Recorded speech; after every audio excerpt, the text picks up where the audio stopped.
নমস্কার বন্ধুরা, refreshing village life চ্যানেলে আপনাদের সকলকে স্বাগত জানাই।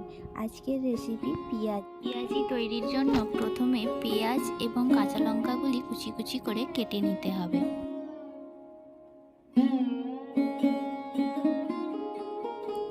এরপর কড়াই গরম করে সাদা তেল গরম করে নিতে হবে। ব্যাটার তৈরির জন্য বেসন, হলুদ গুঁড়ো, সামান্য লবণ ও চালের গুঁড়ি দিয়ে ভালোভাবে মাখিয়ে নিতে হবে।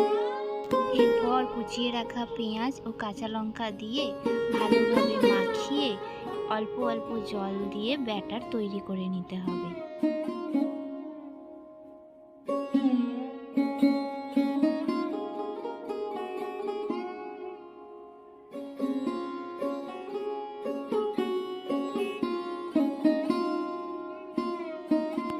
মাখিয়ে রাখা ব্যাটার গরম তেলে ভাজার পালা। গোল গোল আকারের করে গরম তেলে ছেড়ে ভালোভাবে উল্টে পাল্টে ভেজে নিতে হবে।